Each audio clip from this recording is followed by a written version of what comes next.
Selamat siang semuanya. Hari ini saya akan mensimulasikan rancangan intervensi yang telah saya susun mengenai anak yang mengalami kekerasan orang tua. Kekerasan orang tua terhadap anak yang sering disebut child abuse merupakan masalah yang sangat serius di seluruh dunia.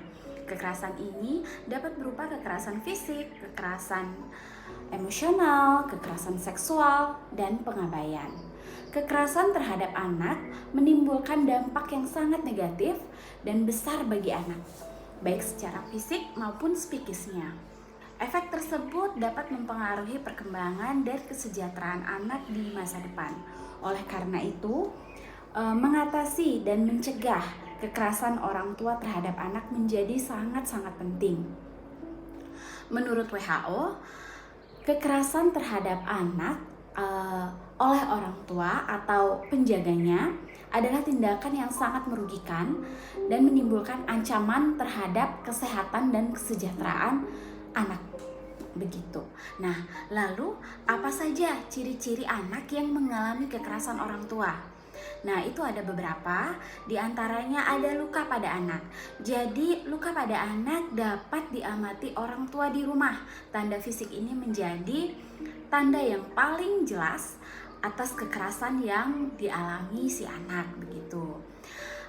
Kedua, anak enggan untuk datang ke sekolah, nilainya bisa turun atau kehilangan minat belajar.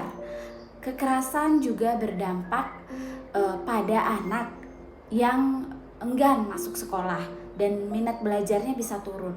Salah satu contoh, misalnya anak tersebut mengatakan kepada orang tuanya untuk tidak bisa sekolah karena sakit, seperti itu. Jadi saat dibawa ke dokter untuk diperiksakan, ternyata anak tersebut tidak didiagnosa sakit, jadi ia menarik diri. Dan yang ketiga, anak memiliki sedikit teman atau bahkan mungkin tidak ada teman sama sekali. Dia cenderung menarik dirinya entah itu di sekolah atau di lingkungan rumah, seperti itu. Anak mudah emosional, agresif, tertekan, bahkan murung. Jadi perubahan anak bisa berubah-ubah. Anak korban kekerasan itu bentuknya, emosinya itu berupa ledakan-ledakan, baik di sekolah maupun di rumah. Dan anak menghindari tempat atau individu tertentu. Jadi ia takut sendirian. Dia cenderung menghindari tempat atau orang tertentu. Contohnya saat ia menahan pipis, dia takut untuk ke toilet, seperti itu. Dan mungkin takut berpapasan dengan si pelaku. Anak merasa dirinya tidak cukup baik, jadi menyalahkan diri sendiri, merasa diri tidak berdaya. Jadi kekerasan juga mempengaruhi konsep diri korban menjadi negatif. Anak korban kekerasan cenderung merasa tidak berharga, merasa tidak bisa melawan, merasa dirinya tidak berdaya, tidak cukup baik, jelek, dan hingga merasa dirinya kotor. Jadi apa nih cara penanganan anak yang menjadi korban kekerasan orang tua? Jadi yang pertama itu memberikan rasa aman kepada anak tersebut, memeluknya, memberikan kasih sayang yang penuh. Jadi memeluknya, menanyakannya, seperti itu, agar ia merasa lebih aman.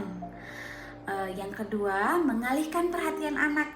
Jadi mengalihkan perhatian anak bisa berupa mengajaknya untuk melakukan kegiatan yang positif, seperti misalnya bersepeda bersama, bermain sepak bola, memasak bersama, atau bahkan bisa menanyakan anak tersebut hobinya apa sih. Jadi kita bisa mengajak anak untuk melakukan kegiatan-kegiatan yang dapat melupakan sejenak traumanya, jadi menghilangkan traumanya, menghilangkan pikiran negatifnya, dan bisa teralihkan pada kegiatan-kegiatan yang sudah kita lakukan, misalnya seperti tadi itu, bermain bersama, begitu. Yang ketiga, meminta bantuan psikolog untuk psikoterapi. Jadi agar dapat dilakukan bentuk penanggulangan yang tepat dan efisien dalam menangani masalah trauma, umumnya psikolog akan melakukan usaha penyembuhan dengan metode psikoterapi. Psikoterapi itu upaya penyembuhan dengan metode wawancara. Jadi anak diajak berbicara, diajak wawancara seperti itu. Jadi memang sebaiknya meminta bantuan psikolog untuk psikoterapi. Dan yang terakhir, terus memberikan dukungan kepada anak tersebut. Jadi selalu memberikan dukungan agar ia tidak membenci orang tuanya. Kita memberikan pemahaman bahwa memang salah melakukan kekerasan terhadap anak. Misalnya hanya untuk mendisiplinkan anak, itu salah. Tetapi kita tetap mendukung anak tersebut, memberikan semangat, memberikan arahan agar ia tidak membenci orang tuanya. Seperti itu.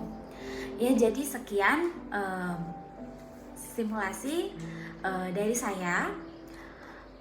Semoga dapat bermanfaat dan selamat siang. Terima kasih.